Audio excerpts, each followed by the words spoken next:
What's up, friends? Welcome back to another episode of Trades Talk. Thanks for tuning in. I'm your host today, Justin White. We're going to be unpacking everything there is to unpack in the landscape industry. I got a special guest on the podcast today. Tune in, buckle up, get your notepad ready. We got Jeremy Talboy in the studio coming all the way from Georgia. Jeremy runs North Landscape Georgia Management, super fast-growing company out of, guess what, North Georgia. And he's going to be on here dropping facts. So, Jeremy, welcome to the podcast, brother. Hey, Justin, how you doing, man? Thanks for having me. I appreciate it. Yeah, man, I'm doing great. Honestly, I couldn't be better. This industry is just ripping. We're on fire. We've got so much momentum right now. You and I have got to spend a little bit of time in Las Vegas at the technology conference and catch up a bit. That was great. It was great to meet you. I've been following you on social media ever since, and dude, you keep me entertained pretty good over here in California, man. I appreciate all the content. Yeah, likewise, man. I followed you, like I said, 2 or 3 months prior to when I met you, and you were kind of an inspiration to me. I see you on the other side of the country kind of doing the same thing that we're doing over here. So a lot of the content that you make and the content that I make just cross paths. It's very almost symbiotic. Like you guys are doing the same thing that we're doing over here, and you inspire me. And it was really cool to meet you in Las Vegas. I was a little starstruck, I'm not going to lie. It's kind of like when I met Mark Bradley for the first time. You kind of shake your hand and get a little nervous, but I appreciate everything you put out, and trust me, I'm watching. Right on, brother. Hey, I appreciate you too, man. I was watching one of your posts about your weekly payroll and just how much money that really is. And I think people, they don't realize the weight of that sometimes, like here we are chopping it up on a podcast, but in the back of both of our minds, we're thinking sales, we're thinking growth, we're thinking making sure our team can eat every single day. What's that like, man? What's it like having 100 people, that depend on you and honestly your success and put that trust in you? I mean, it's tough. It's tough from time to time, but it's really rewarding, to be honest with you. It makes me, it gives me a lot of value and a lot of worth. It lets me know that when I wake up in the morning, it's there to remind me that I'm important, and that I need to take every single decision that I make very seriously.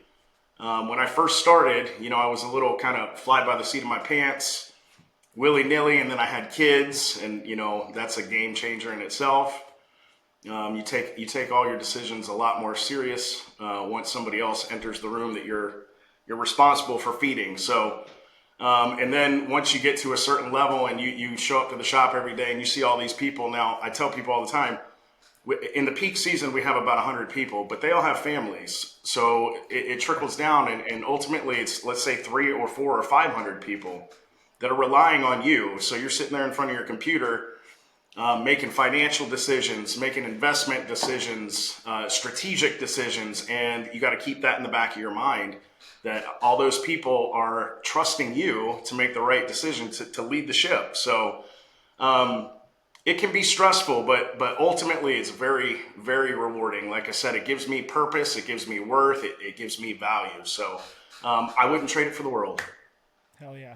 Yeah, I agree with that. It's a tremendous amount of, it's a lot of pressure, but it's also a lot of gratitude and appreciation that those people are putting the trust in the brand of our companies, and they want to show up, and that's where they want to spend their time, spend their life. Yeah.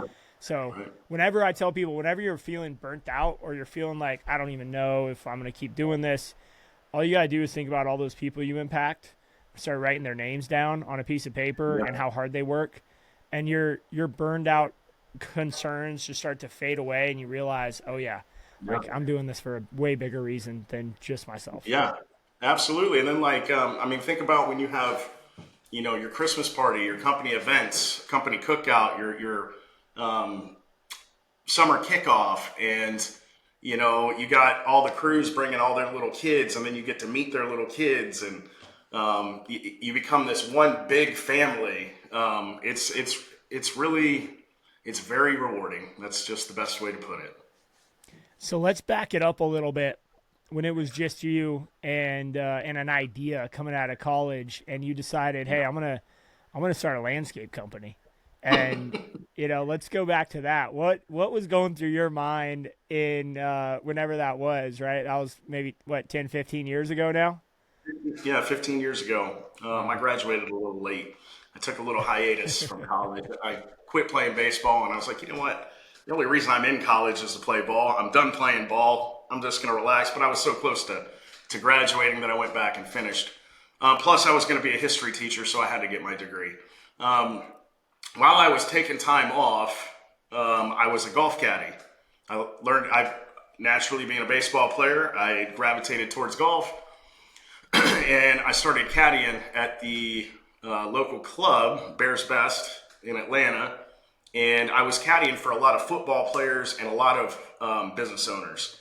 And these people would pull up in these $200,000 vehicles with tailored suits and all that. And you spend 4 or 5 hours with them, you start talking to them, and they're just absolutely loaded. These people, and I little pattern recognition. I Yeah. started putting it together. What do you do for a living? What do you do for a living? I own a blank company, um, all sorts of different companies, and it just kind of hit me that you know you can either work for the man or you can be the man.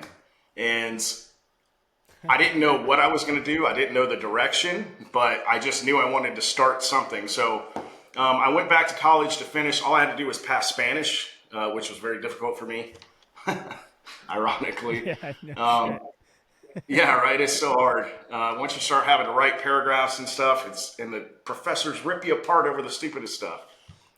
Anyway, we didn't have cable. Hulu was just coming out. I had a laptop. I was stealing Wi-Fi from the people downstairs, and we were watching Shark Tank. That was about the only thing that was like on the free Hulu at the time.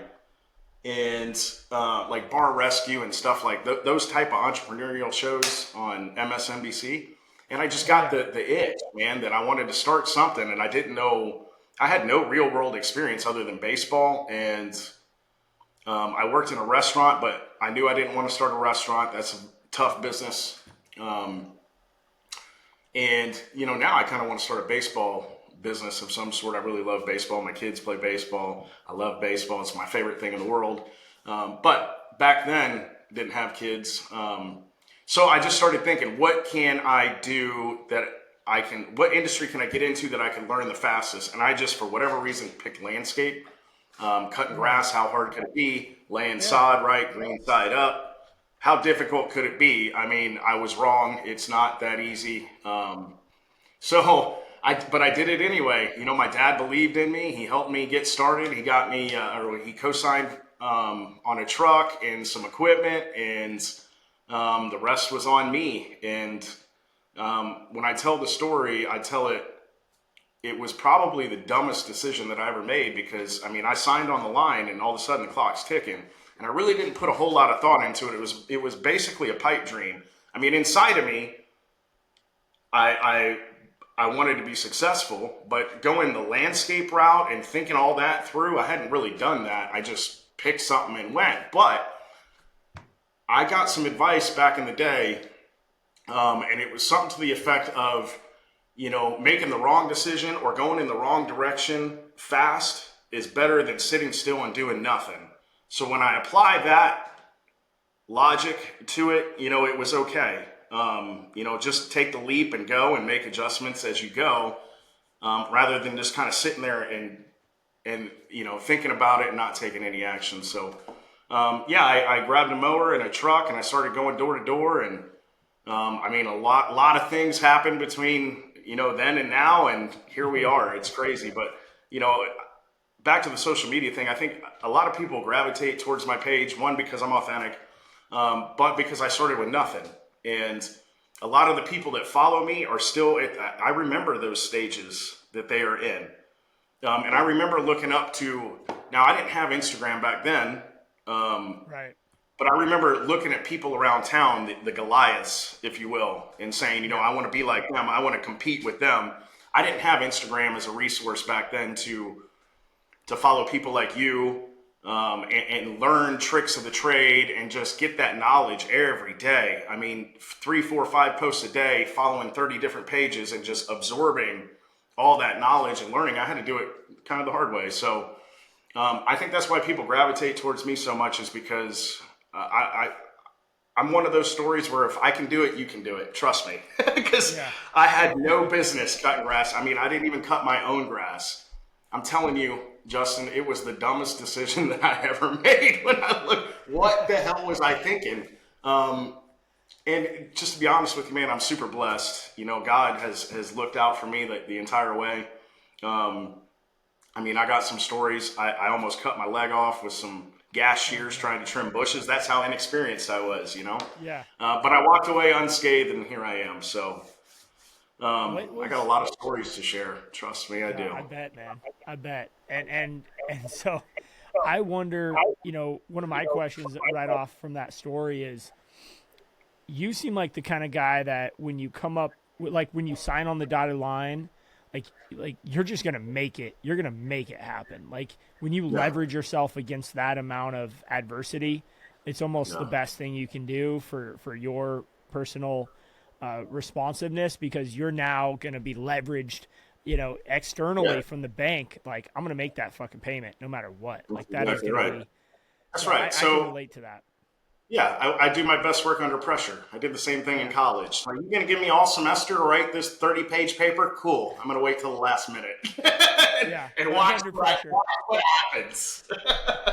So, And I'm you know, sure I you kind do. of applied that, you know, and sometimes I put the pressure on myself, but that's exactly right. Once you sign on that line, it gets real and you're like, oh shit. All right, but it's cool. Now I got to hold myself to a higher standard, and now it's go time, man. But I believe in myself.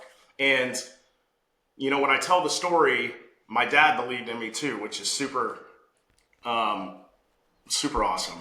You know, I mean, I wasn't always the most motivated person. I was pretty lazy, but I always had it in me. I was very capable, and my dad used to always tell me, "You can do anything that you put your mind to." Right? And I'm sure you've heard that. I'm sure Yep. everybody out there has heard that. Somebody, whether it be a teacher, a mentor, a parent, somebody has told you that you can do anything that you put your mind to, and it is so true.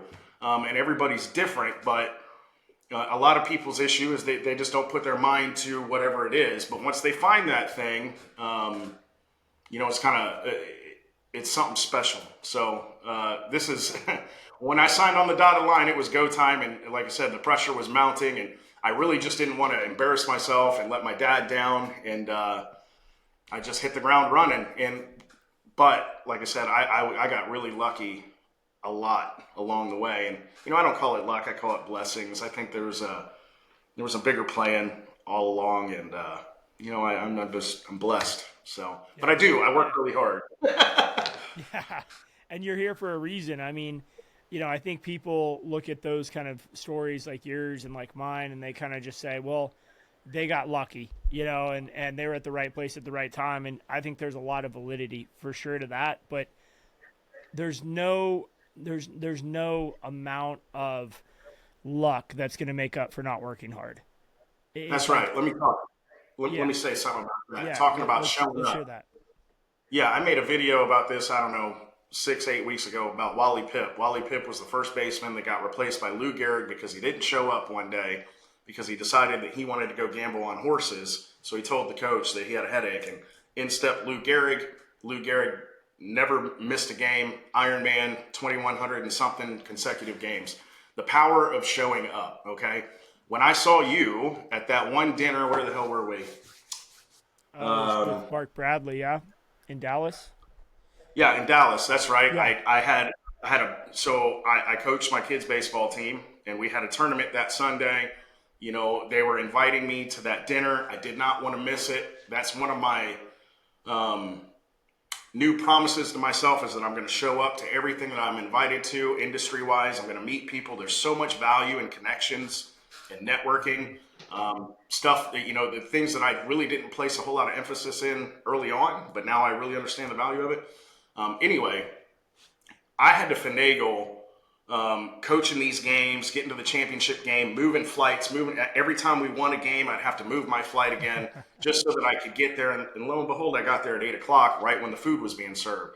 But I went up to that poster to take a picture of it, and you're sitting there, and you said something to the effect of, the name of the game is to get yourself in the right room with the right people. 100%. 100%. And that goes to showing up, because I've had in the past opportunities to show up, and I just didn't. I have a little bit of imposter syndrome. I'm not sure of myself.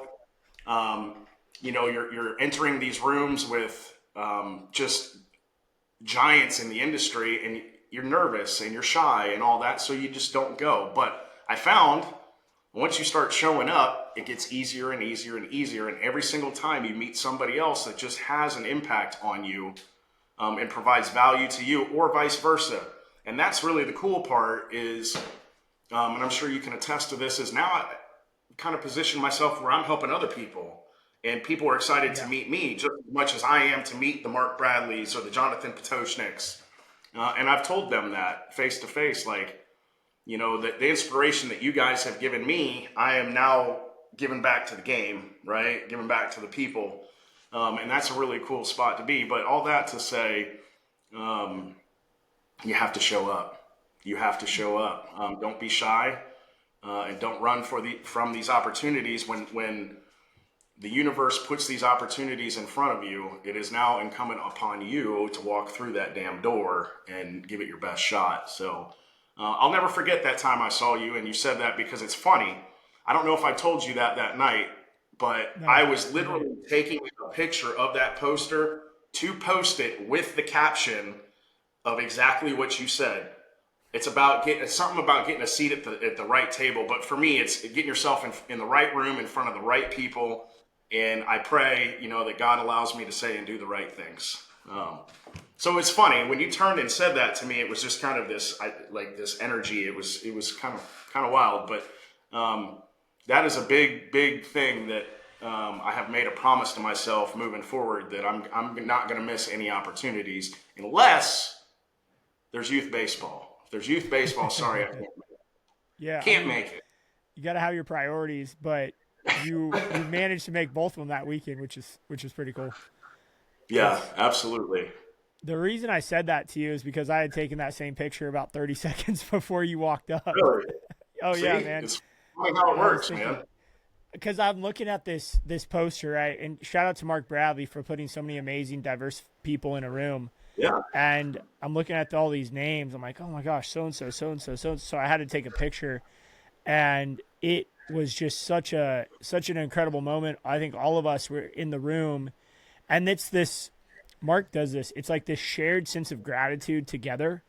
Because as inspired and in awe I am of being there with Mark and sitting across the table from him and talking to him, he is reciprocating the same energy.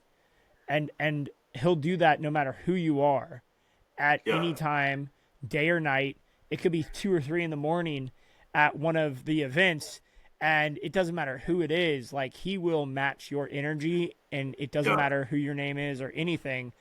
And I think that's what creates so much momentum in that Lean Scaper community is truly the visionary at the core of all of it. The nucleus is Mark and the people that he puts around in the same room. I mean, that's really special. Someone who can do that. Yeah, I agree with that. Mark he's something else. And, I didn't know who he was last year, 12 months ago. I came across an Instagram or something when I started my Instagram page. I started just going and adding everybody that I could in landscape to get inspiration and figure out what this whole niche was about. And he was one of the very first ones that I added. And I started watching his videos, and he was the very first landscape related event that I went to in Orlando, and it was before Lean Scaper. I think he announced it at that event, and that was what I was talking about earlier about showing up. I didn't really have the money. I didn't want to leave my family for 3 days and go to where we had just gotten back from Orlando from Christmas. I'm spending all this money, and I think I came home for a week just to fly back down there. But anyway, that was one of those things where it's like, you know what, I'm going to spend however many, it's a couple thousand when you talk about travel and lodging and food and all that stuff, but I'm going to invest in myself, and I'm going to go see what this guy's all about. I liked his energy online. I did a little research on him. I'm like, this guy knows what he's talking about, right? You want to surround yourself with people that have done it. You want to surround yourself with people that have been where you want to go. Right. So I said, you know what, I'm going to do it. And I went down there and I learned a lot. I met several people. that I see at every event thereafter. So now we're all friends, and it's this big network of social media people and landscape people. It's really cool. But that was kind of the catalyst. That was my very first event, and I talk about Mark all the time to people. In person, people around here, other landscapers at home. You need it. This guy's the GOAT, man. He knows. Yeah. So anytime I'm in a room with him, it's truly special. But you're exactly right. He does. He's very grateful. You see him when he's up there talking, and he gets emotional. I'm the same way when I lead my meetings, and these Monday morning meetings, and I'll start talking about how good we're doing, and thank you guys for caring about me as much as I care about you guys, and I start getting emotional. So I can feel it. We're kind of the same in that respect. But I have a lot of respect for Mark, and I owe him a lot, because I wouldn't be where I am. I wouldn't be on your show right now, I don't think, if it wasn't for that day. There was a lot that happened, the weeks going up to that with, hey, I'm going to start a Instagram page. I have endless content. I got crews all over the place. I can help people, whatever, to now. And I'm really excited about the future too. And the one thing that I really do like about him is like you said, like everyone's kind of a friend to him, and he really does. He wants to help everybody. And I share that. Like I do. There's really nothing more. There's no better feeling than knowing that you helped somebody. You know what I mean? Whether it's financially or with knowledge or, any sort of help that you can help people with. It makes you feel, like I said, it makes you feel worthy. Gives you value. It does. It's kind of like the best drug on earth, man, that euphoria that you get. It truly is, man. And it's hard to not, it's hard to not sound a little overconfident or maybe a little cocky as you say certain things like, oh man, I love helping others. And when they tell me it feels great, it's like, I think people need to embrace that a little bit more. And I think you need to like celebrate that a little bit more. I don't know how people feel about me. I don't really care too much, but like I got a message that I posted today on Instagram from someone who was at a conference on Saturday that I was at in Detroit, Michigan. And he's like, hey man, like, thank you for sharing your story. You inspired me to dream bigger and set a bigger goal. And what I didn't post is him and I going back and forth with me asking what his goals are and him saying he basically completely changed his entire vision for his company over the last 48 hours because he didn't have like much of an education. He didn't think he was worthy of running a big business. And so when I go up there and I tell him the story of me dropping out of high school and then going on to be the CEO of a $20 million company or being the CEO of a $1 million company that we grew to 20, he was like, holy crap. Like you said this just 10 minutes ago, you're like, if I could do it, you could do it. And that like, that literally made my day. I got that text this morning and I had all this to do today, all this work. And I just was like, I'm so stoked. Like, I'm so ready to go and just like do the next thing so I can inspire the next person and share that story. Because when you change someone's life and people come up to you and they're like, hey man, like you said this to me a year ago and guess what? I did it. And guess where I'm at? Like our business doubled. And you're just like, oh my God, man. Like think about all the people that were impacted by that one conversation that we had. It's a special thing, man. It's a special thing. And I hope more people listen to this and I hope more people start turning the phone around on themselves on the job site and just document what you're doing. That's all that you're doing. That's all that I'm doing. We're just documenting our life and we're just sharing it. Right. Telling the stories and letting everybody know that we're human too, man. And like I said, if we can do it, you can do it. And anybody can do it. So, but it truly is. It's like the euphoria that you get from those messages from people saying that you really helped me. And, I have a direction and clarity on where I'm going because it's the same feeling that I'm sure that these guys, Jonathan Potoshnik and Keith Kalfas and these guys that inspired me. Now I truly understand what it's like to be like that. And it really is. It's great. And now those people that are becoming inspired, they're going to level up and they're going to inspire other people. It's this trickle down effect of success, right? A rising tide lifts all boats. So It's really cool. It's cool to be a part of, man. I'm super blessed that I'm a part of it. Yeah. What's cool is it's a tradition that goes back generations, right? Like Sure. this is how we've learned over the hundreds of years to be better and do more and innovate. But never before has it been so accessible and at such a level where you can actually go from a cell phone with an internet connection. You don't even need, you can just go free Wi-Fi at Starbucks and you can get an Yeah. old cell phone for like $100 and a free Instagram account. And you could literally get the most incredible knowledge to like downloaded directly to your phone on YouTube, That's on right. Instagram, on anything. That's right. Like that is so powerful. And that's why I tell people now is the best time to be a landscaper or to be a plumber or an electrician, because if you do like if you do have the technical skill, like you started from nothing, no experience, no skill or anything, and look at what you've built. Imagine a 22-year-old who's been literally mowing lawns and digging ditches for the last 6 years since Yeah. sophomore in high school. Like they don't realize just how valuable their technical skill is, because That's all right. the other stuff, if you have technical skill and desire and hunger, everything else is learnable and it's almost free. Like you can access it. Right. Either of us, if they message us, will respond. You know what I mean? Like I get back to everyone. I know you do too, and I think that's the cool part. Like where it's super accessible. Yeah, it's great. You know, I didn't have all this stuff when I started. Like you said, it's the best Yeah. time to be a landscaper. We had to do it kind of the hard way, but anybody can, like you said, if you use your tools correctly, right? Anybody can have an Instagram account, but who are you following? Who's your inspiration? What are you injecting into your psyche every single day? Is it? I use Cardi B as like Yeah. the example. Are you following Cardi B and Nicki Minaj and Jay Z and all these people Kim and Kardashian. right, exactly. You're and she's getting loaded off of every time you click on Mm-hmm. her, which is not really about the money, but the point is like, are you downloading into your brain all this crap, or are you using the tool correctly and finding inspirational stuff? I'll tell you when it first started for me, 2017 ish, when my son was born. Game Okay. changer, right? All of a Yeah. sudden, it's like you ain't the most important person in your world anymore.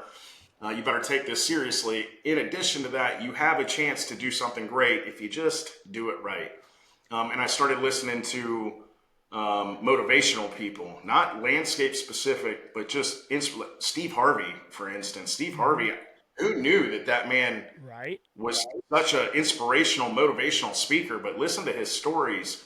Listen to when he was sleeping in a car. Listen to the story about the phone call, right? The phone call at 5 o'clock every morning from whatever his name was. Those stories are so wild. But I cleaned up my Instagram and my Facebook and got rid of all the crap, all the music, all the social stuff, and started Yeah. focusing it on self improvement, motivational stuff to begin with, and then it was landscape specific stuff, and that's when I really leveled up because from the moment you wake up to the moment you go to bed, I mean, you're scrolling any chance you get. I mean, it's just the way it is. I'd like to say that it's not, and that I can put my phone down, but I don't. I'm either looking at emails or whatever. But if you use it correctly, it becomes very beneficial as opposed to otherwise. So, if I can give one piece of advice to the people out there listening, start by cleaning up your feed and just fill your feed full of positive stuff that's going to help you level up in life, in your relationships, in your spirituality, and in your business, and get rid of all the other crap and just watch what happens. Because it's an algorithm, man. Once you start getting into that positive stuff, it's going to flood you with positivity. And I mean, common sense will tell you that's not a bad thing. So that's when I That's really noticed it. And it's super awesome. And I'll continue to do stuff like that. But, Mark Bradley and Jonathan Kotoshnik and you and me, we're those people, right? Like we can be part of somebody's story where they cleaned up their feed and they started seeing people like us and all the rest of the gang, and it provides hope to people. It does. And I really, really think that's great advice. And I think everyone should listen to that and test it out. I mean, worst case scenario, It's too much positivity for you, and you have to tone it back. It's like it's so much easier. I'm too many sunshines and rainbows and butterflies and rabbits in my feed. But Gary Vee, I was listening to his keynote, which if you guys get a chance, go to YouTube, type in Gary Vee keynote at the Aspire conference about 6 months ago in San Francisco. Mind blowing in terms of social media and AI and what's coming. And he's been pretty damn like dead on with stuff over the years.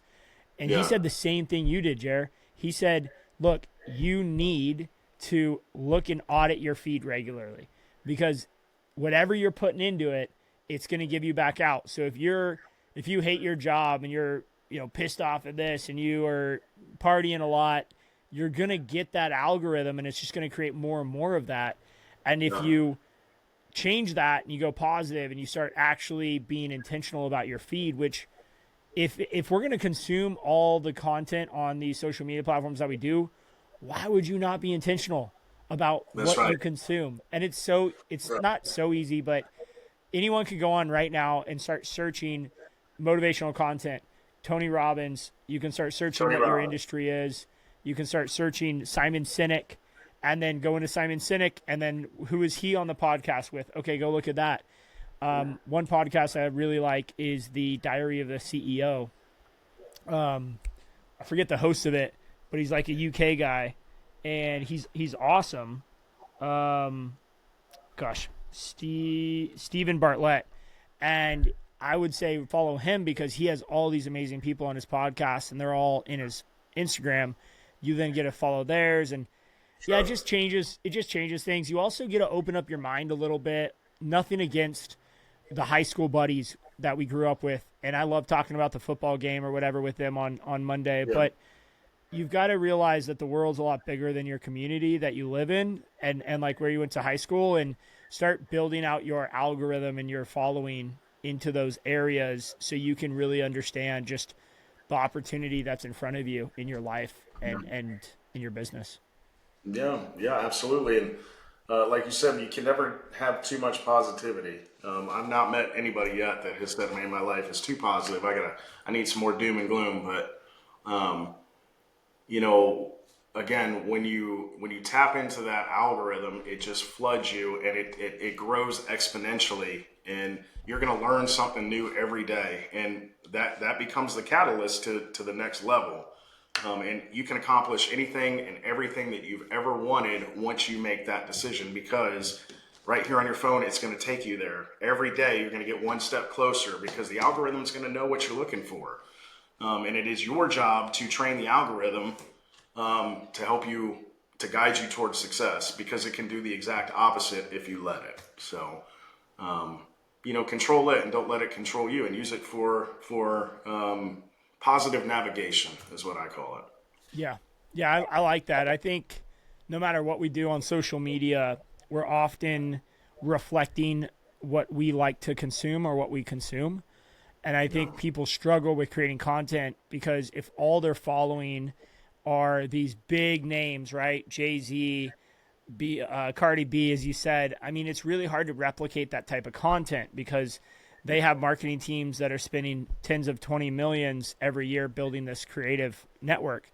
But if you're following the everyday guy who's managing his own social or her own social, and they're talking about business, positivity, and then all of a sudden building your own social platform and putting content out as a creator instead of just a consumer becomes a lot easier because you're not comparing yourself to the $50 million ad that they put out. You're comparing yourself to, Jeremy Talboy and Justin White on their cell phones, like getting out of a meeting and being like, you guys want to believe this shit, and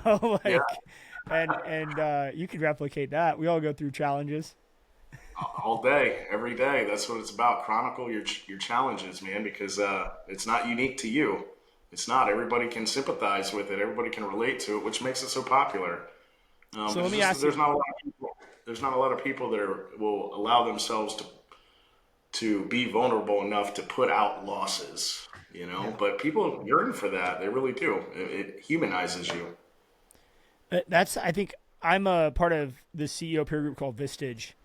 And when we talk every year about why we're in Vistage, we all kind of say the same thing in one way or the other, which is I didn't realize that there's other people going through the same challenges I'm going through, and going to Yeah. Vistage every month and venting a little bit as a CEO makes me realize like everyone has the same challenges, and it's not me, it's just business. And Yeah. if we didn't have these challenges, then no one would pay us to do our job. So I'm glad that we do have these challenges. That's right. I agree. How does your team approach, or what's their take on you doing all the social media? Do they have an opinion on it? Do they give you shit or what? So I try to start incorporating them a little Yeah, bit so that yeah, they yeah. can join in on the fun. I posted one of my account managers the other day out in the shop. We were having our meeting, and he's like, "I got to take this call." And he walked out to the shop, and he's on the phone for like 30 minutes. One of our it's an HOA client. You deal with HOAs, Yep. right? The client profile for HOAs is something different. You know, they're very needy, unreasonable at times, yada, yada, yada. So anyway, he's out in the shop, and he is just trying to put this HOA board member's mind at ease that it's going to be okay.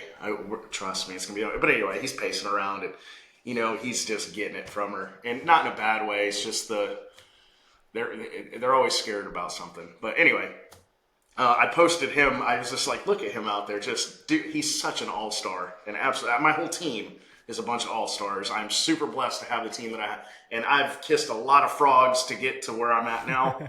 A lot of people have come through that door that were not all-stars, but it helped us grow. Anyway, I posted the video of him, and it got like 20,000 views in like 2 hours. And Yeah.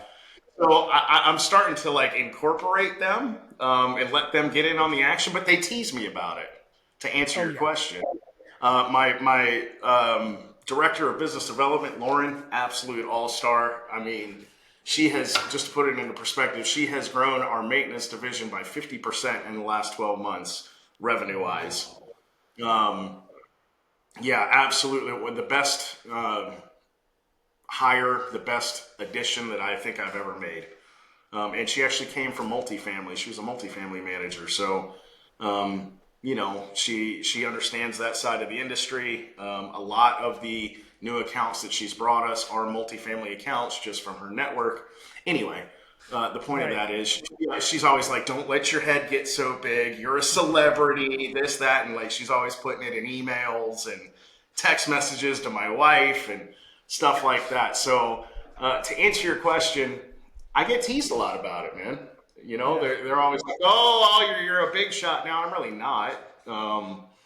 But to combat that, I think it's best to just start getting them involved and let them get a little taste of it. Yeah. And what I want to do is put together kind of a series where it's on my agenda here for like January, a series of videos and posts where the people out there can ask them questions instead of asking me questions, because there's a lot of stuff I don't know. Shit, I haven't been out there. I mean, I did last week have to actually go run a job in North Carolina for the first time in a couple of years. I had boots. I was out in the rain. I'm like, dude, what? This shit's for the birds, man. Like, I don't pay these guys enough. But, I'm not in the trenches like they are. I still remember the game, but, my role is different now. My role is, making connections and bringing opportunities to the team and letting them handle the opportunities. So they have a better perspective on the way things are on the inside. So I think it'd be Right. really cool to open it up to them and let them, one, get a little taste of what it's like to, I don't know how to put this, I guess, feel like they're important, right? Feel like, Create people want impact, to I know think. what you want to say. Yeah. And then I think it would be really good for the audience as well. Much like if we were to interview your salespeople, your business development, and your account managers and stuff like that, they're going to give different answers than you might. I mean, you might understand it, but you don't know everything that's going on with everybody at all times. So they bring a different perspective, and I think it's going to be really cool. Especially because, like I said, a lot of the people that are following me are kind of where I was 10 years ago. They're trying to get to that second crew or that third crew. They're trying to get out of residential into commercial, and Yeah. there's big speed bumps right there, but once you can get through them, it's like poking a hole in a dam, right? You got this big dam holding all this water. If you could just get that hole through, eventually it's going to break the dam down. And they want to know what it's like to have a group of managers and salespeople. So I think, those accounts and those people would get a lot of value from interviewing my team. So I think it'd be really cool. But to answer your question, I get teased a lot, man. So oftentimes I'm like, one more time and you're fired, but I can't fire you because you're so good at your job. And they know it. They're like, yeah. So they just keep poking, but it's all in fun. So I mean, in a funny way, I think when your team has the confidence to give you shit and tease you a little bit, that means you have a really good relationship and you built a strong team. Yeah. We're one big family, and we get along really well. But sometimes we fight like brothers and sisters too. Oh yeah. But we're a big family. We tease each other. We win together and we lose together, but we never lose. We only learn, right? So that's it. It's fun. And on that note, learning, what's something that you've learned the most when it comes to, building a team, whether it's a 5-person team or a 50-person team or more. Would love your take on that. Yeah, it's difficult, man. I'll tell you that. And one bad person can spoil the whole fucking thing, man. And I've learned that multiple times. Where you just bring in one person that you see something in them and you think they're going to be a perfect fit, but they just don't mesh personality-wise or management style with the rest of everybody. And it's a fly in the ointment, right? It's a little bit of oil in the water, and it just doesn't mix right. So the one thing that I've learned is look beyond the resume, right? Just because they check every box on the resume, that's important, but that's not the whole story. How can everybody mesh together? Because you can have a group of people whose resume does not add up to all that much, but if they work together as a team and they have, it's important for the leader to share the vision and share the goal. And if they all buy into the goal and they have a work ethic and they believe in the vision and the mission, and they have the right tools to accomplish it, that will go a lot further than a bunch of people that check every box on a resume. So unfortunately, the hard part about that is you don't really know how they're all going to mesh until you get them together, right? True. So that's where the challenge is you don't really get to test drive these new hires, right? You don't just get to throw them in there for a week and see how they mesh. But that's one thing that I've really focused on over the last year or so, is making sure that the personalities mesh as well as the skill sets. Skill set, yeah. Yeah. That's right. That's just as important, if not more important. So, and it's not easy. So that's one thing I'm focused on and trying to get better at.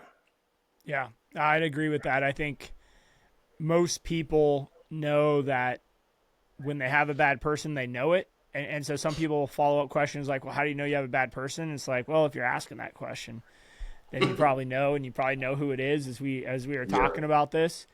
And that's a tough situation when you got to divide the line between friendship and leadership, between business and personal. Just on Saturday, I was up at Brian Fullerton's event, LAL, and Sam Gimbel was giving a talk, and Sam's such an incredible leader and speaker. And he was talking about this idea of, when you're starting out and you're building a business, like you're building it with your friends, and maybe it's not your friends, but the first, 5-7 people are basically your friends, because that's kind of just how it happens. And then those people get promoted into leadership positions, and then they pretty much soon, not all, but I would say maybe at least half, in my experience, growing the business from, let's say like 2 or 3 million to 15, 20 million, about half of those people will succeed, half won't. And when the half that don't succeed, and you keep them on, you're just like robbing from both of, you're robbing from your current employees. They could probably be much more successful somewhere else, those people that are struggling. And one person is going to bring the whole team down. And it's like, you got to, You got it. That's like next level leadership, man, is when you actually make that decision. It's the hardest day. Those are the hardest days, though, as owners. Yeah. So I know what I'm good at, Justin, and I know what I suck at. And I'll tell you, the one thing that I suck at is being able to fire people. And that's not a terrible trait to have. I mean, I'm human. I see the value in every human. I care about people. I get to know them. I get to know their families. I take key employees on vacation with me. I know their families. We take their families out. We become real close, and it will cloud your judgment, right? Sometimes you know that somebody needs to go. Like you said, they'll be much more successful in a different organization. But I could never pull the trigger. I just couldn't do it. I cannot. It's a character flaw of mine, whatever you want to call it. I can't look somebody in the eye and tell them that you're no longer welcome here. We got to go different direction. I can't do it. And it has cost me a lot. It really has, because I've stuck with the wrong people for a long time. At the beginning of this year, I finally hired a GM to take a lot of stuff off my plate so that I could travel more and go to events and meet people again, shifting my responsibility from being in the trenches every day and in the computer every day into making connections and networking and bringing opportunities to my team. That's my strategy now, taking people golfing, taking people to lunch, doing lunch and learns, doing all that stuff, and bringing the opportunity and handing it off to people to get paid to do that.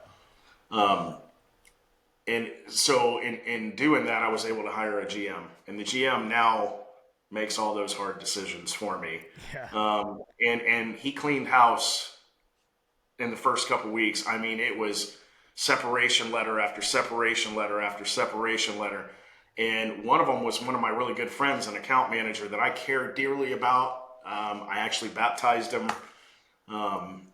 He's worked with me a couple times, and he's just not quite there yet. We'll just leave it at that. He's very talented. He just loses focus from time to time. And when my GM came in, he texted me after the first meeting and said, how close are you to this person? And I responded, and I was like, why? And he said, you're going to have to make a very tough decision after one Monday morning meeting. Yeah. But it was a decision, Justin, that I knew needed to be made. I see the humanity, right? I see the person. I see not just the person, but I know what they could accomplish if they would just get their shit together. Be more organized. Be a little bit more coachable, stuff like that. I know that you can succeed, and you can succeed with me, and I want you to succeed with me. But there comes a point where it's like, dude, you got to, as my grandmother used to say, shape up or ship out. And I can't keep going down this road. So all that to say, since the GM has come in, he's done a phenomenal job of kind of making sure that we got the right people in the right seats. And if they're not, if somebody comes in and he's quick with it, you got to go, real quick if they're mixing well or if they're doing their job. And he's got really good instinct. My wife, she does all the payroll and all that stuff. She has really good instincts. I like to think I have instincts, but my instincts when it comes to employees is not good because, like I said, that's just the one thing that I'm not good at. I see the person, I see their kids, and it's like, it's almost Thanksgiving. I mean, I know your numbers are terrible and I'm wasting all this opportunity because you're not closing anything, but I know your kids, and it's the holidays and I just can't do it. So, it's tough. You see the opportunity of like, they could do better. 100%. 100%. Yeah. And it's tough. Yeah. I think that's a really great share there because you're being honest about your capabilities, your strengths, and your weaknesses. And I think most owners aren't they're not honest with themselves about the fact that they can let someone go when it's time. And you need that second person or that third person in your life, whether it is your spouse, if you're kind of that mom and pop mindset, or it's a GM that you're bringing in at scale. And then the hardest part, man, and kudos to you, is then you got to give them the authority and the ability to make those decisions. You can't be like, here's a GM. Oh, but you can't fire anyone without my permission. Then it's Yeah. like, well, are you really do you really have a GM, or do you just have like Yeah. a Yeah. manager and they're not able to actually do anything? Yeah. And I'm guilty of that too. I sent out an email Yeah. company wide to everybody and said, hey, here's our new GM. Here's his background. He had a successful landscape company out on the West Coast, sold it off, moved over here to retire, got bored, decided to come and join our design build side, killed it, and basically was looking around and saying, Jeremy, you need some help, man, and this is what I'm willing to do. So I sent out this company-wide email and said, here he is. He's been successful. He does, in all caps, he has the authority to hire and fire, yada, yada, yada. And I'll never forget, Big. he came to me like, I don't know, a week or two later after that. And it was early summer. And he's like, hey, man, this is how I structured my account managers, my customer service structure. It worked really great, in Oregon. And I would like to do it here. And I looked at him and said, no. I'm like, dude, take all these decisions off my plate. Run this shit. I just want to just go play golf and bring opportunities. And he's like, all right, cool. Here's everything I got. And I was like, nah. But No, we can't. no. That's a little much. That's a little much. Now, it wasn't a bad idea or anything. I do like it. It was just the timing. It was like early summer. It's like, dude, let's shelf that until January. But to your point, hiring somebody to come in and make the decisions and then vetoing them on day one. I'm guilty of that. But again, it was a timing issue. It was a timing issue.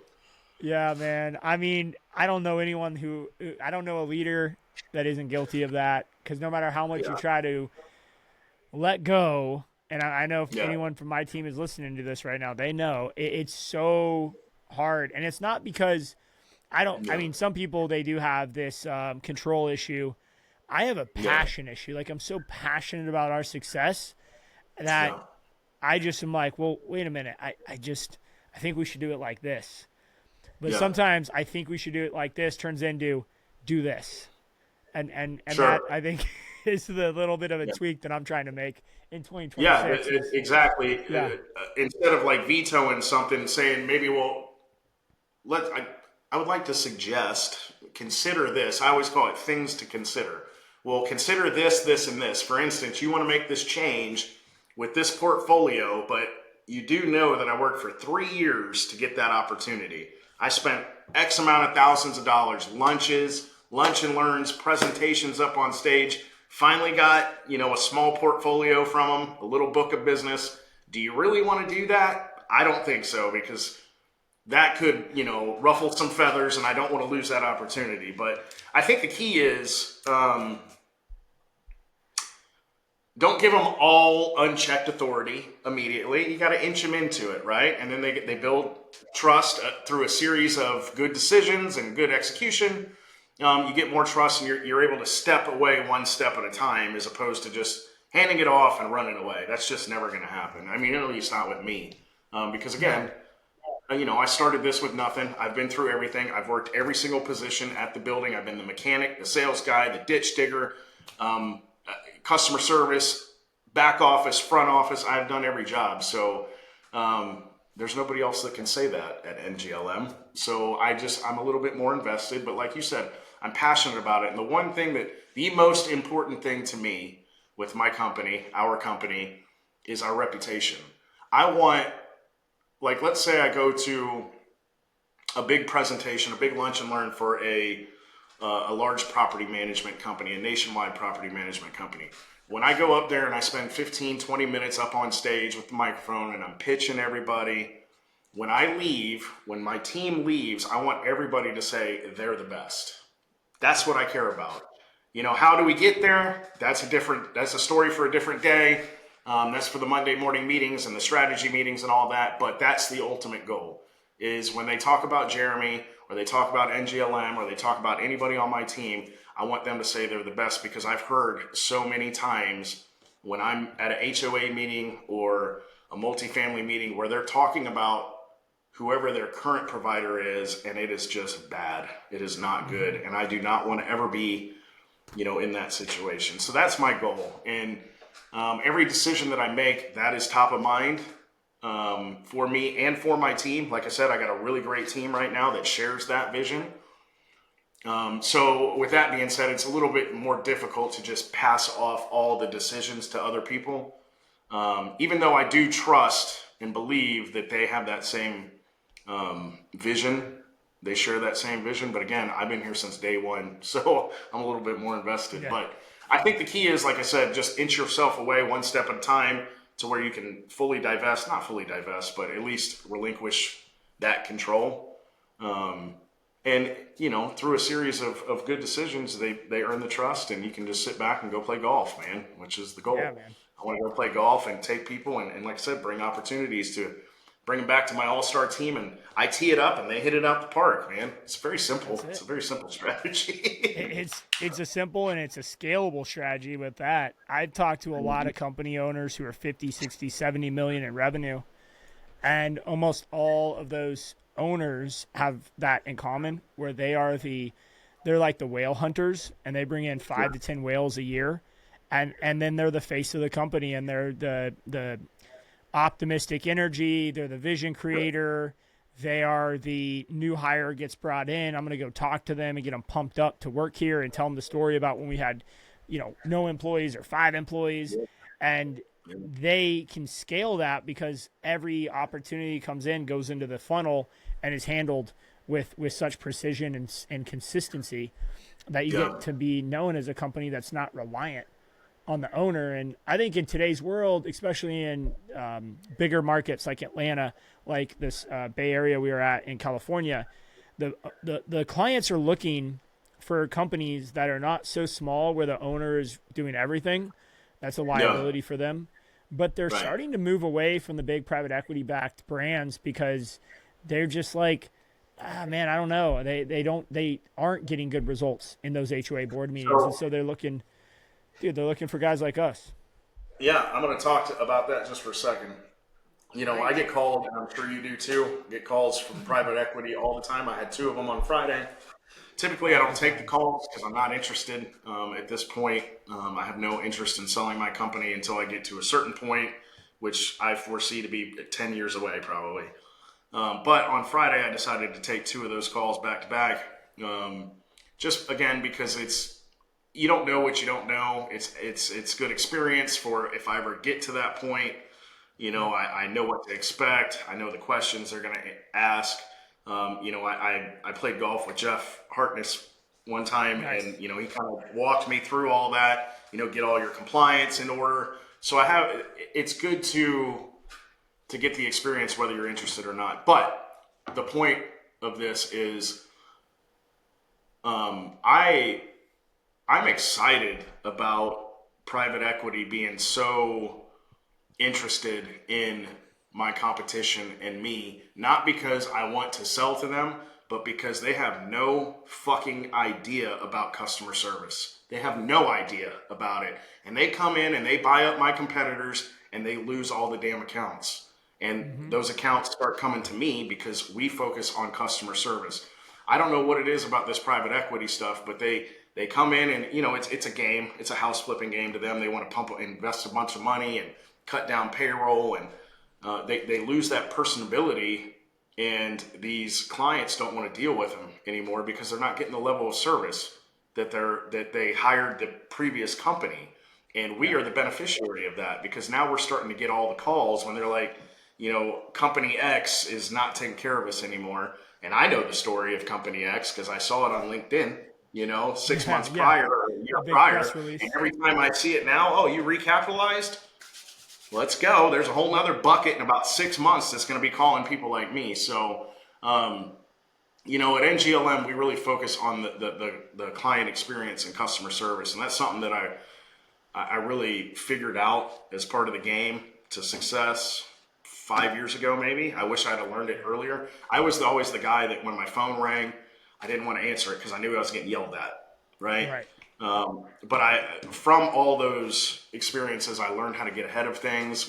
We've structured our management strategies based on multi-touch communication and getting in front of everything and direct communication straight to the HOA board, bypassing the property manager, so on and so forth, so that we have that human relationship. Private equity doesn't operate that way, man. Private equity is dollars and cents, and that's it. And like I said, when you do that, whether you're a big firm or just a mom and pop, if you don't put customer service, communication, and the overall client experience as number one priority, you're going to lose a lot. And I think that's what the PE firms have done, at least from what I've noticed. Just because, like I said, I'm getting all the calls, man. And they're saying, Company X, which I know the story behind Company X, they're not what they used to be. And I said, well, what is it? No communication, chaos, all this stuff. So again, it's exciting for me because I have two options. I can either cash out and sell to them, or I can take advantage and continue growing from their mistakes, right? Their lack of attention to detail. So either road is very beneficial for me and my team. So it's super exciting. It's a great place to be. And yeah. On that note, what I've seen the biggest issue with private equity and strategic acquirers is they take the owner and they typically move him into a different non-client facing position, whether that's business development or more business development in terms of new pipeline generation for more companies in the platform. And I think they underestimate the amount of value that CEO and owner brings. Like imagine you have your GM, but you are still very much a part of the business, whether you're directly communicating with the clients or indirectly through your GM and account managers. And I think if you were removed from the equation completely and said, hey, I don't want you talking to your account managers again, like that's not your job. We got this guy, he's a regional. And so I think that they underestimate the amount of negative impact that has on the client customer service journey. And 100%. The customer service, it just takes one or two times for a customer to have an issue and be like, hey, I need to talk to Justin. And they go, well, it's not Justin anymore. It's Bob. And Bob's in, this other state next by, but he can take your call. He'll call you tomorrow. And they go, I don't, who's Bob? And then 3 of those times, they're done and they're gone. And that's why private equity strategy is acquire, sell, because the organic growth model that they've tried to execute on has not really worked out well because they don't have a selling pitch to an HOA that can compete against you or me. That's right. Because what are they going to say? We're going to cut the lawn straighter, keep it greener, we're cheaper. I mean, it's just so far. To speak to that I do a lot of the HOA sales still. My business development team is really focused on multifamily and facilities, industrial type stuff. Just because the client profile for the HOAs, as we discussed earlier, it's different, and I really understand it. But I use that in my pitch all the time. I say, who are the other bids that you're if you don't mind me asking, who am I competing against? And they'll tell me X and Y pretty much always. And I'm like, oh, X, do you know the owner of X? No, it's the biggest company in the world. Yep. If you had an issue, do you think the owner would come out here and help you with it? Do you think the owner knows your name? And I said, I am the owner.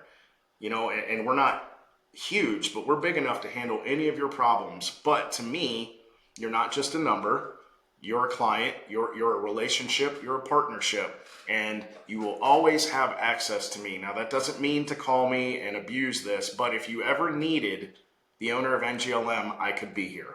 And you don't have that luxury with these other two companies. So I use it to my advantage, and they understand that, and it's a winning strategy. I mean, it goes a long way, whether you're selling landscapes or selling groceries, it doesn't matter. That personal touch and that the accessibility to the owner is super valuable, and private equity just doesn't have that, and they've lost that. And like you said, it's acquire because they don't know, they can't grow organically. They can't really sell. They can only buy up market share. And like I said, maybe one day I'll be for sale, in which I'll still be the beneficiary of it, just in a different way. But as of right now, I see no need to sell, nor do I really even see a need to purchase other companies and acquire myself, because there's so much opportunity out there from PE dropping the ball that we can just all scoop it up. It's almost like backflow. Yeah. The water, it was all rushing into PE, and now it's rushing back out to the market because they dropped the ball. They don't understand what the client experience is all about, and hopefully they're not listening because I don't want them to fix it. I know there's a few listening, but here's what I'll say is the guys that are listening are the guys who are actually trying to fix it. And there are some firms and there are some stand-up, platforms out there that are doing a really good job. The challenge for them is, one, their reputation of PE and what Brightview and other larger conglomerates have done. Number two is the pitch that you just laid out is a winning strategy, and there's really not much they can compete against with that. They have to just bet that they're going to find customers that don't care as much about meeting and dealing with the owners. But at the end of the day, like, I love the level playing field we have. They have what I would consider more capital. They have maybe some quote unquote smarter business people. But what we have is we have that owner mindset. We have that grind mentality. We have that founder mentality where we're going to get out and we're going to make it work and we're going to grind it out of the mud, because that's what we've done our whole career. And it's just fun, like, kind of David versus Goliath a little bit in a way. That's what I was about to say. All I need is a slingshot and a rock, dude. That's all I need. Back me up into a corner, and I do my best work under pressure. So I agree with that, man. And it's always fun to set your sights on something higher, the Goliaths, if you will. It's fun. Game. It's just a game. It is. It's a great game of business, and you got to play it professionally and play it with respect and dignity. But when you do that and you win, or not, you never win the game, right? It's like the infinite game, like Simon Sinek says. But when you have a good month or a good quarter and you can reward your team financially and otherwise, I think that's the best feeling. And you got to cherish those moments, because you talk to guys who sold their business. Yeah, they come and go, man.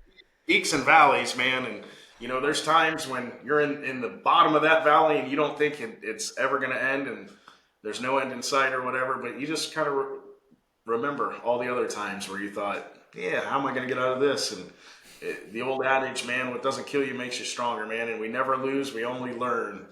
But yeah, it's great. It's great. So it really helps to have a wonderful team, which I'm sure you can attest, right? And a bunch of people that show up every day to fight those battles with you, when they could easily take their talents to one of these bigger companies. But they share the vision with you, and they show up to that conference table every Monday morning and say, all right, what are we going to do?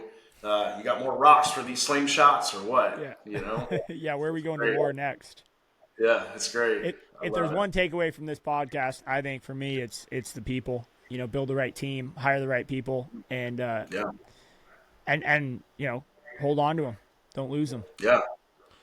And in addition, something that we're really working on right now, and to all my team members listening, they're going to laugh. Training.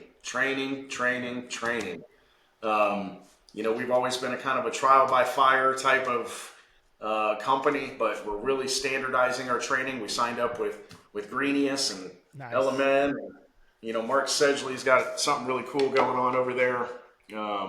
So we got all that set up and really invest in our team and train everybody.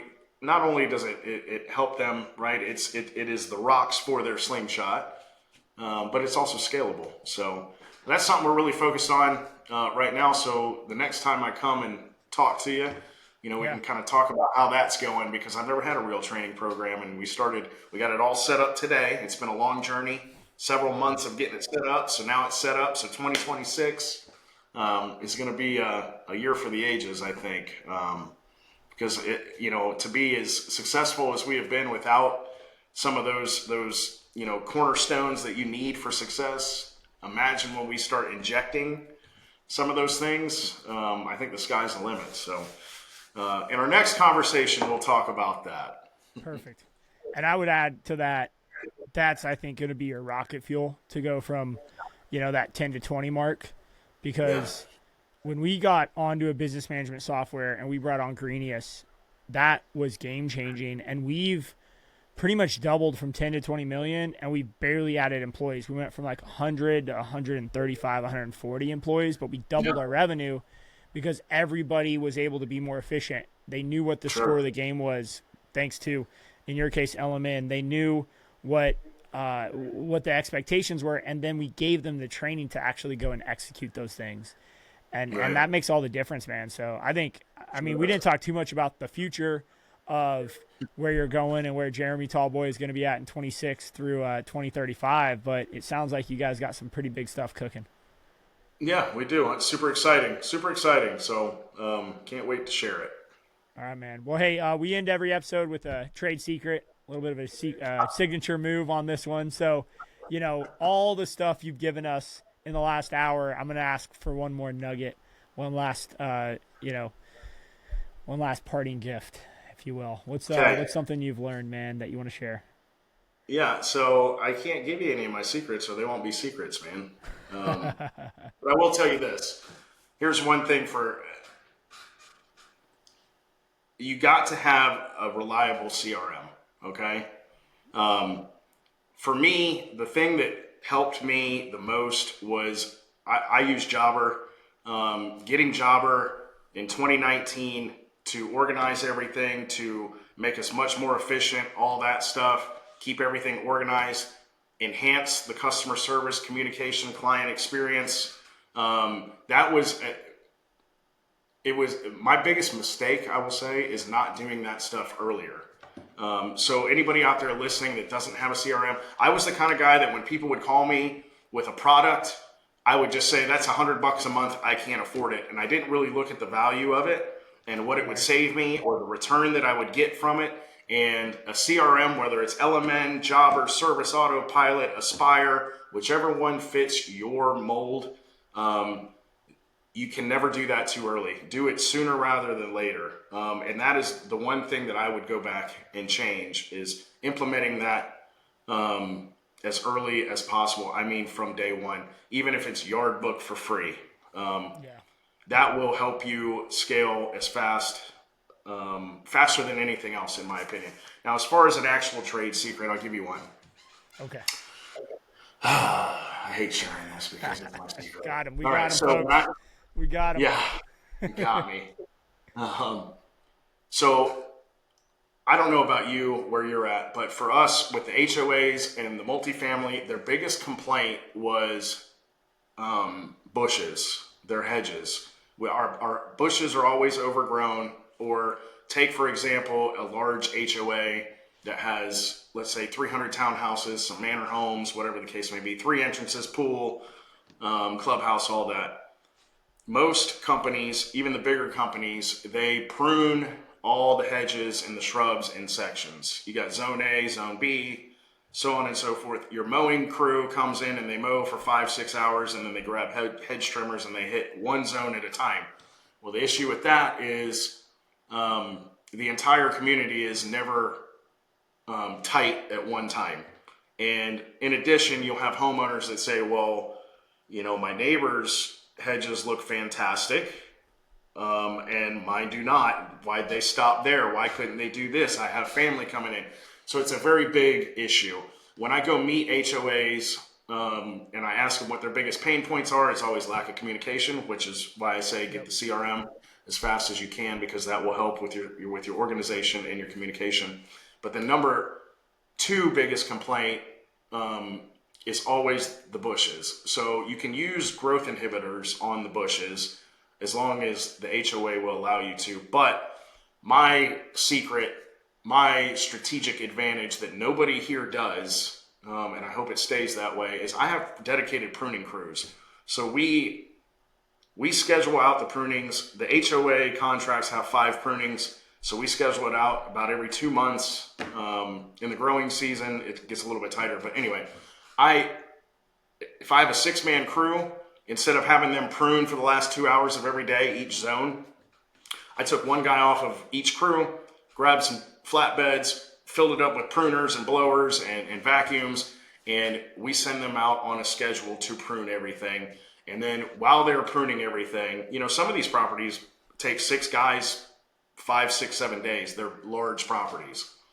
That there's a couple advantages. One, the client is always going to know they're getting what they're paid for. If they're contracted for 5, you know you got 5. You have a schedule. In addition, I know that if they're paying for 5, they're getting 5 because it's scheduled. Without the bushes at the clubhouse, let's say, they might either get pruned 7 times or 4 times. Either which one of those, somebody's getting the short end of the stick.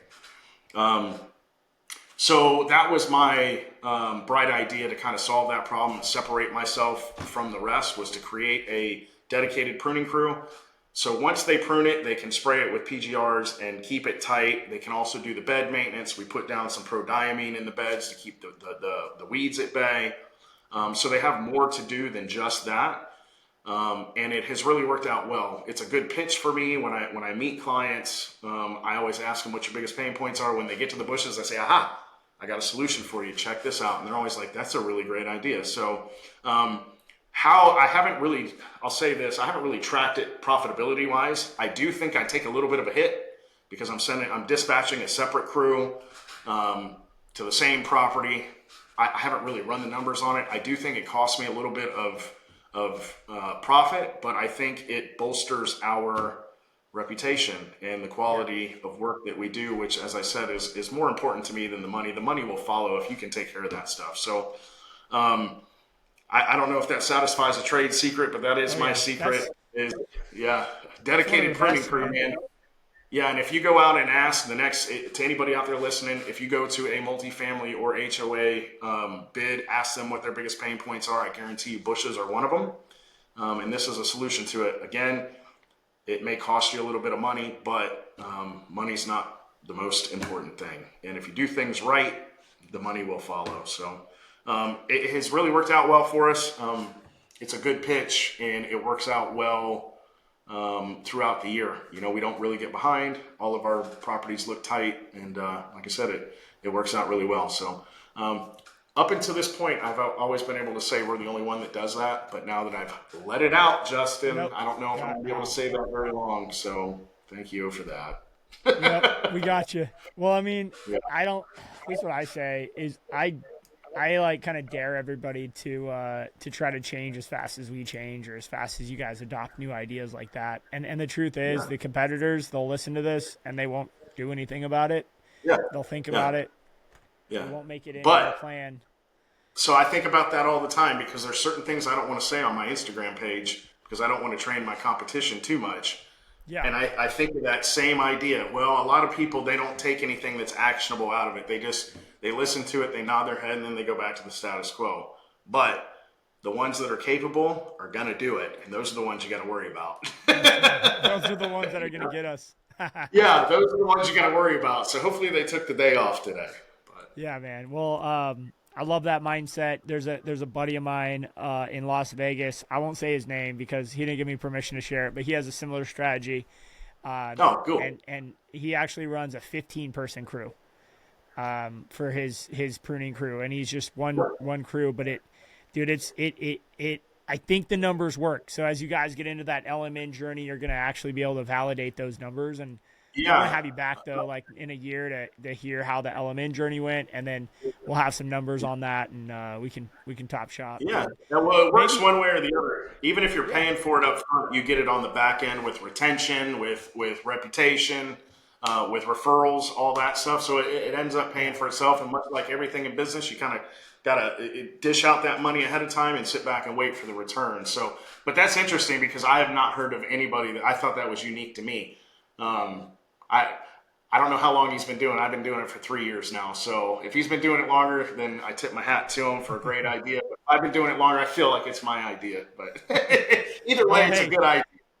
I gotta connect you guys sometime. But I don't know how long they've been doing it. I'd like to shake his hand and say we were on to something, weren't we? So he was at the Lean Scaper in Dallas event, but I don't think you guys connected. Are you going to any of the Lean Scaper events next year? Yeah, so I feel bad because I feel like up until this point I've been a freeloader. I'm super excited about it. I believe in the product. I believe in Mark Bradley. I love all the people that he has working for him. They treat me so great. Right. You know, God, they spoiled the hell out of me. And I'm just like, dude, I can't afford it right because I have a budget for 2025. I found you guys out like in the first quarter. You guys aren't in my numbers and it's not cheap, but I do understand the value of it. So, you know, they spoil me with all sorts of things, and they're just so gracious to me, but I have not signed up with them. And I keep telling Paul, January, when I get with the CFO and we redo our numbers for 2026, I'm going to make sure that money's in there, in the budget, and we pull it from somewhere else, whatever the case may be. So to answer your question, no, I've not signed up yet, but I have. I went to Dallas, I went to Orlando. I've done the 2-week trial with the sprints, the weekly sprints. Phenomenal. Had my whole team involved, and they were just pumped up. I mean, they were ready to run through a wall after that. So I look forward to it.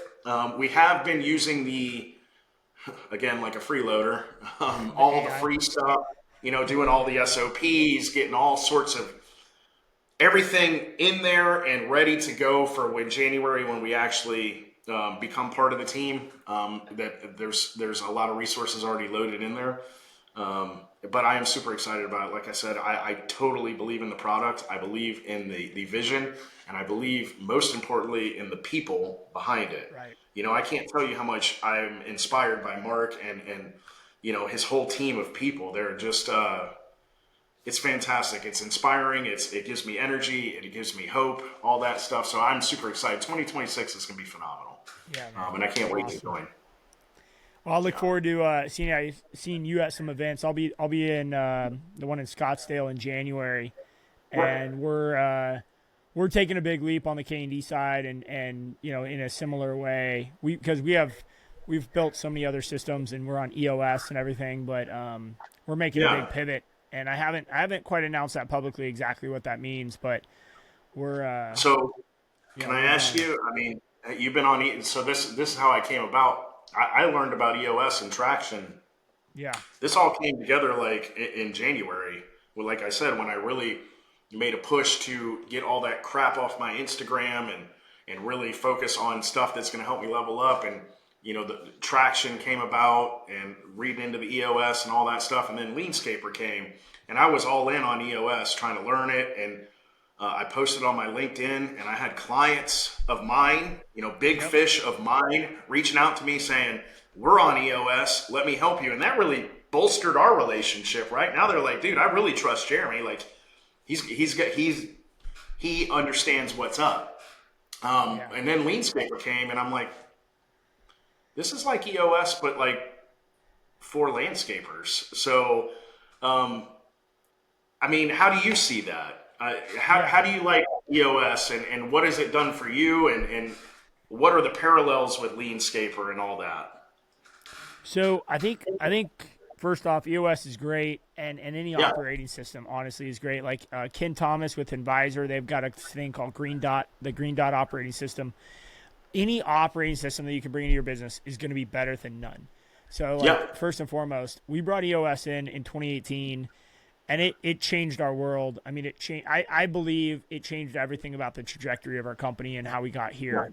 We had core values. We had some stuff because we ran off the Rockefeller habits and the Vern Harnish methodology, which is similar to EOS. But when we got EOS, it was simpler and just easier for our team to execute, and we went all in on it. And still to this day, every new hire reads, what the heck is EOS? We've got it in Spanish. We've got it in English. Everyone reads it. And we practice it diligently, weekly meetings, quarterly planning sessions, everything. And so how I see Lean Scaper is taking the principles of an operating system, which most people understand EOS, so we'll just use that as an example, adjusting those principles to meet what Mark believes to be the future of a landscapes company. And what I really like what Mark's doing is I compare it to shooting skeet. You don't want to shoot out the target. You want to shoot where it's going. Sure. Mark is creating an operating system for the company of the future. And so a lot of people are having a hard time understanding Lean Scaper, even myself to some degree, But after spending many, many, many days and nights and dinners and late nights with Mark, going skiing with him and stuff, and being able to really talk to him at a deep level, um, I understand more of it now. But there's still things that I'm wrapping my head around, and the Yeah. reason is because he's not building an operating system for a 2025 landscape company. He's building an operating system based on what he believes a landscape company is going to look like in the next 3 to 5 years. And Yeah. I think that is their biggest strategic advantage. And the other strategic advantage he has, and he said this on stage, he doesn't have any real investors. And there's no one saying he has to do this or he has to do this or he can't do that or he can't offer this.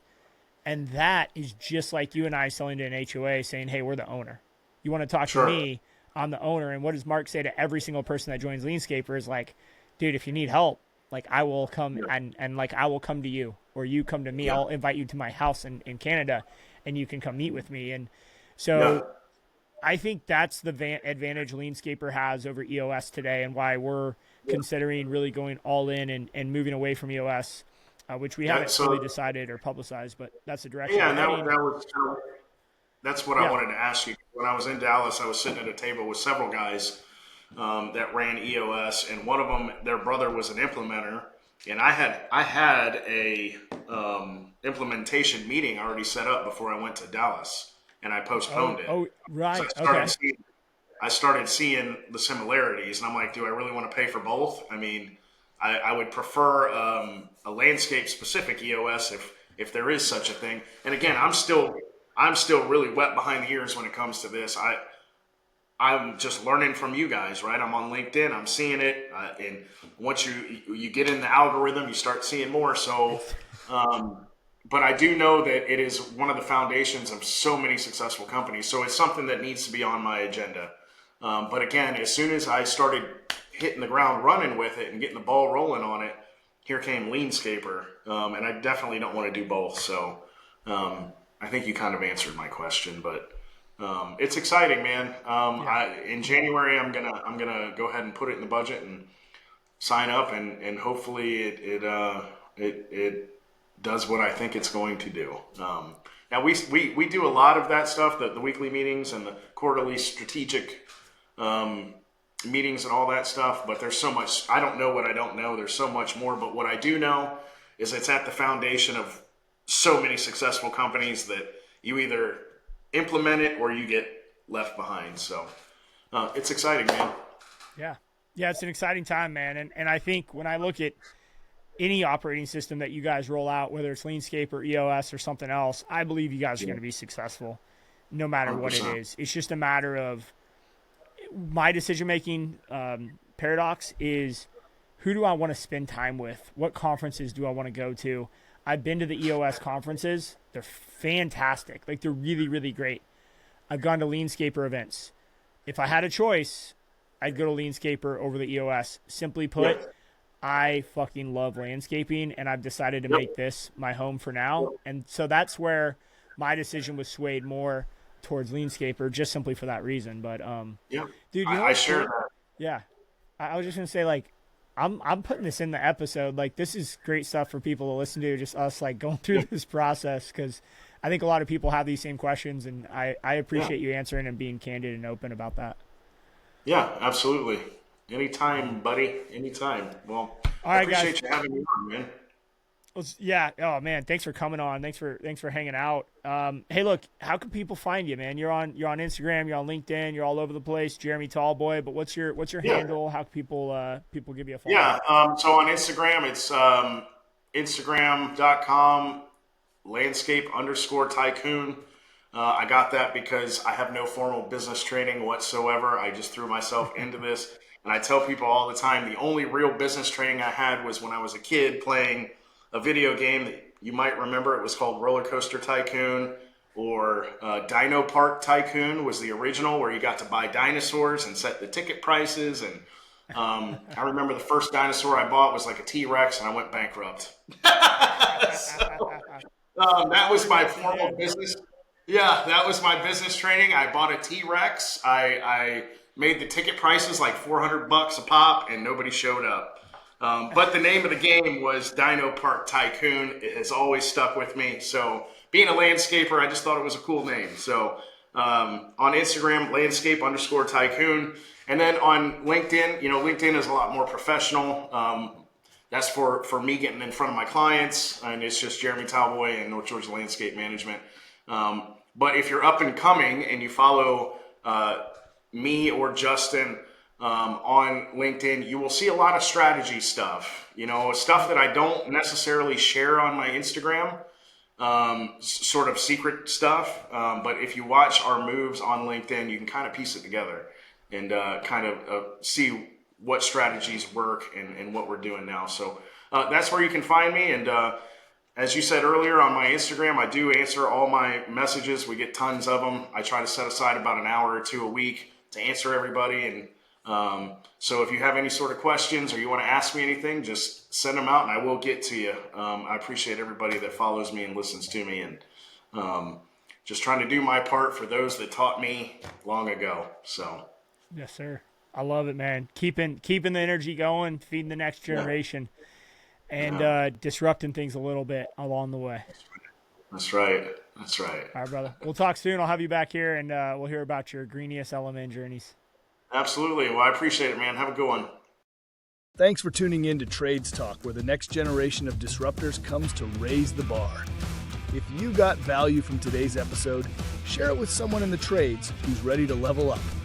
For more tools, insights, and community, follow host Justin White and join the movement at jwhitegroup.com.